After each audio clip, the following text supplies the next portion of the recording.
Hello everyone, welcome back to my channel. My name is Ayesha. So आज मैं बात करने वाली हूँ पीरियड्स को लेके। मुझे कब पीरियड्स आए हैं, मैंने क्या डम्बेस्ट थिंग किया पीरियड्स में।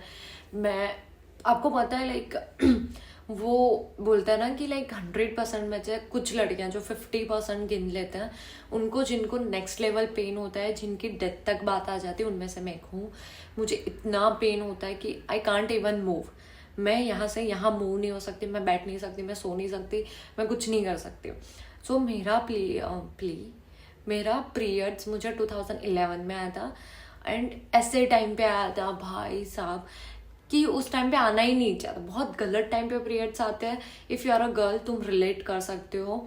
एंड इफ़ आप लड़का कोई भी मेरा ये पीरियड्स वाला देख रहा है, प्लीज़ प्लीज़ प्लीज़ पीरियड्स को इतना हल्के में मत लो। आई अंडरस्टैंड कि लड़कों की लाइफ में बहुत प्रॉब्लम्स होते हैं, बट इफ कोई भी लड़का देख रहा है, आपको लग रहा है पीरियड्स का वीडियो हमारा कोई काम का नहीं है, आपको स्किप करना है तो आप करके जा सकते हो। बट इफ देख रहे हो तो प्लीज मेरी बात इतनी सुनो। सी, मैं नहीं बोलती हूँ कि लड़का लड़की दोनों सेम है। जो लड़का सहन कर सकता है वो लड़की नहीं कर सकती, जो लड़की करती है वो लड़का नहीं कर सकता, फ्रेंकली स्पीकिंग। तो मैं ऐसा नहीं बोल रही हूँ कि यार तुम कुछ भी एक्स्ट्रा एफर्ट्स डालो लड़कियों के लिए, मैं ऐसा भी नहीं बोल रही हूँ। बट एटलीस्ट ऐसे टाइम पे तुम उसको ऐसी चीज़ें मत बोलो। मैंने बहुत सुना है और देखा भी है कि यार तुझे अकेली को थोड़ी पीरियड्स आ रहे हैं, बहुत सारे लड़कियां जिनको पीरियड्स आ रहे हैं, तो तू कुछ नवाई की नहीं है। मत बोलो ऐसा, बहुत पेनफुल चीज़ें होती है यार। मत बोलो, मत करा करो। If you are a girl, तो आप किसी को ऐसा बोल रहे हो तो वो भी मत बोलो। सी, मैं इसलिए बोल रही हूँ कि बहुत सारे लड़कों ने ऐसा किया है और मैंने देखा है, मैंने सुना है, तब भी मैं बोल रही हूँ। तो इफ आप ऐसा कर रहे हो मत करो, बिकॉज ये बहुत पेनफुल प्रोसेस होता है। मेरा पहला पीरियड्स 2011 में आया था। एंड मैं इसलिए बोल रही थी पहले इंट्रोडक्शन में कि यार नहीं आना चाहिए था, बहुत गलत टाइम पे आया, क्योंकि उस टाइम पे मेरा एक्सीडेंट हुआ था, मेरे पैर का ऑपरेशन हुआ था, रॉड लगे हुए थे, मेरा पूरा पैर प्लास्टर किया हुआ था, वो कवर था, तो मैं चल भी नहीं पाती थी। एंड भाई साहब उसी दिन मेरे घर पे पूजा थी। मेरे घर पे थोड़ी हॉरर वाली चीज़ें हो रही थी, एंड उसकी वजह से हमारे घर पे पूजा थी, तो बहुत सारे गेस्ट आए हुए थे। एंड मैंने फिर क्या हुआ, मुझे थोड़ा ऐसे लगा, मुझे थोड़ा बहुत पेन हो रहा था, तो मुझे ऐसा कि मेरे बहुत सारी मेडिसिन चल रही थी, तो मुझे मे बी मेडिसिन की वजह से कुछ होगा। तो मैं ऐसे ही बैठी रही। एंड जब मैं वॉशरूम गई, मैं बाथरूम के लिए गई, एंड आई रियलाइज कि वहाँ पे ब्लड है। तो मुझे थोड़ा बहुत नॉलेज था, क्योंकि टीवी में देखते थे ऐड वगैरह, कि टीवी में ऐड आ रहा है तो पेरेंट्स स्किप कर देते थे या आपको पानी लेने भेज देते थे। तो मेरे घर पे ऐसा ही था। तो मैं रोने लगी। फिर भी मैंने किसी को कुछ नहीं बोला, मैं बेड पे बैठी रही, मैं रो रही हूँ। एंड सब लोग पूजा में बिजी, किसी का ध्यान भी नहीं भाई मेरे पे कि कोई लूली लंगड़ी बेडरूम में बैठी है। फिर मैं तो रोई, फिर मैंने सब, पेन बहुत एक्सट्रीम हो गया था। फिर मैंने मेरे मासी को आवाज़ दी बहुत बार, तब जाके तो उन्होंने सुना, क्योंकि पूजा वगैरह थी, बहुत सारे गेस्ट हैं। तो मासी बेडरूम है, उन्होंने बोला क्या हुआ, कुछ चाहिए ये वो। तो मैंने बोला सी, आप पापा को बुला लो। तो उन्होंने बोला तू रो क्यों रही है, कुछ हुआ है ये वो। मैंने बोला मुझे पेन हो रहा है। तो मासी को क्या लगा कि मुझे पैर में पेन हो रहा है, मैंने उनको शेयर भी नहीं किया। तो मैंने बोला जैसे ही पापा फ्री होते हैं उनको बोलो कि मुझसे आके मिलो, बहुत अर्जेंट है। तो मासी ने तो बहुत इंसिस्ट किया कि पूछ क्या हुआ। तो मेरे मासी थोड़ा घबरा गई, क्योंकि मैं नेक्स्ट लेवल रो रही थी ऐसे, हाँ कर करके। तो उन्होंने जाके पापा को बोला कि ये रिंकू आपको बुला। रिंकू इज माई घर वाला नेम, घर वाले का नहीं, घर वाला मेरा नाम। तो थोड़ी देर के बाद मेरे पापा आए, उन्होंने बोला क्या हुआ। तो मैं रोए ऐसे खराब रो रही मैंने बोला इधर आओ। तो मेरे पापा बोलते क्या।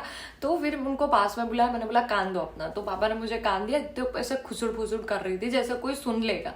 तो मैंने बोला कि मेरे को बैक पेन हो रहा है, पेट में बहुत ज़्यादा उल्टी जैसा हो रहा है, एंड मुझे ब्लड निकल रहा है। तो मेरे पापा ने कंफर्म करने के लिए, क्योंकि बहुत हैवी डोज चल रहे थे, तो पापा को भी ऐसा कि हाँ कुछ और भी हो सकता है, तो उन्होंने कंफर्मेशन के लिए उन्होंने पूछा एग्जैक्टली मुझे बताओ। तो मेरा एग्जैक्ट वर्ड क्या था पता है, कि मुझे पीपी में से ब्लड निकल रहा है। तो मेरे पापा समझ गए, तो उन्होंने बोला ठीक है। फिर उन्होंने मुझे बिठाया, तो बोले, मैं तो बैठी ही थी, मतलब वो खुद बैठे।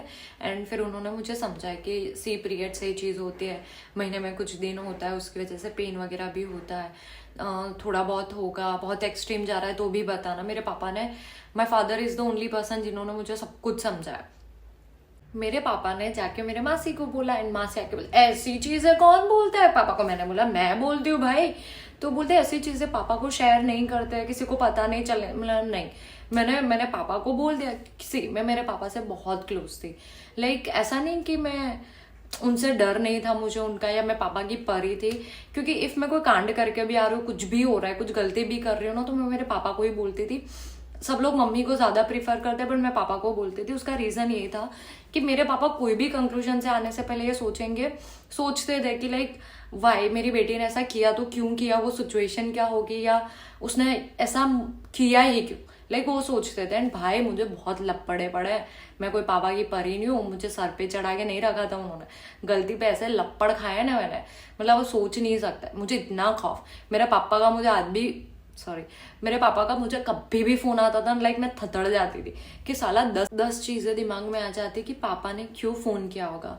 एंड अभी भी ऐसा होता है कि है ना, समटाइम मेरी मम्मा मेरे पापा के नंबर से मुझे फोन करती है तो मैं घबरा जाती हूँ। थोड़ी देर मुझे प्रोसेस करने में लगता है कि हाँ ये मम्मा ने फ़ोन किया, पापा ने नहीं किया है, तो बुरा भी लगता है, but at the same time हाँ ठीक है। तो मतलब इसका मतलब ये है कि मैं बहुत डरती थी उनसे, बहुत ज़्यादा। एंड क्लोज भी मैं उनसे ही थी। तो ये तो हो गई बात। एंड शिट मैं ब्लैंक हो जाती हूँ जब भी पापा की बात करती हूँ।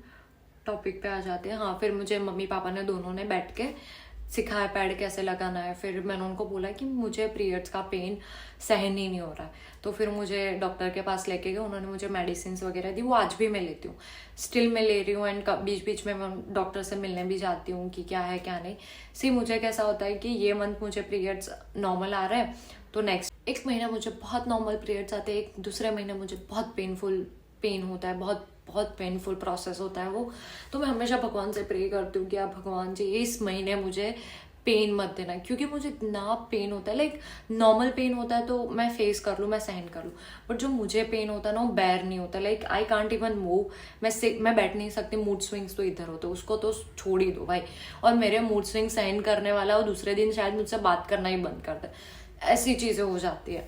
तो पीरियड्स तो मुझे लाइक पीरियड्स का मुझे सब कुछ मेरे पापा ने सिखाया, मेरे मम्मा ने। एंड साथ साथ में जैसे मैं बड़ी होती गई, मेरे पापा ने मम्मी ने दोनों ने जो चीज़ें मुझे सेक्स से रिलेटेड स्कूल में सीखनी चाहिए, तो मेरे पेरेंट्स ने मुझे ऑलरेडी सिखा दी थी कि क्या चीज़ें होती है, किसने कितना क्लोज आना है, क्या टच, क्या बैड गुड टच, एवरीथिंग उन्होंने मुझे सिखाया। तब जाके मैंने एक रिक्शा वाले अंकल को पकड़ा था कि वो मुझे कल बहुत ग्रेटफुल हूँ कि मुझे इतने अच्छे पेरेंट्स मिले। हर किसी लड़की की लाइफ में ऐसे लोग नहीं होते हैं जो उनको ना समझ पाए। बहुत सारी लड़कियों की लाइफ में होते हैं। इफ़ आपको अनबेरेबल पेन हो रहा है तो आप जाके डॉक्टर को कंसर्न करो, बिकॉज आई अंडरस्टैंड कितना पेन होता है। एंड प्लीज़ कोई भी किसी को पीरियड्स के टाइम पे एटलीस्ट मत बोलो कि ये सबको होता है, ये वो मत बोलो यार। वो लड़की जो प्रोसेस से जाती है ना, तुम इमेजिन भी नहीं कर सकते। इफ़ उसको पेन हो रहा है नहीं हो रहा, रिस्पेक्ट है। आपकी बॉडी से ब्लड निकल रहा है, तुमको चोट लग जाती, इतना खून निकलता, तुम मम्मी मम्मी करते बैठते हो। किसी को तो हर महीने इतने 4-5 दिन कंटिन्यूस ब्लड निकलता है। ये छोटी बात नहीं है, प्लीज समझो। बहुत हो गया भाषण, ये था मेरा पीरियड्स का scene. So bye, take care, love you. अब जाओ ना, अब क्या सुनना है।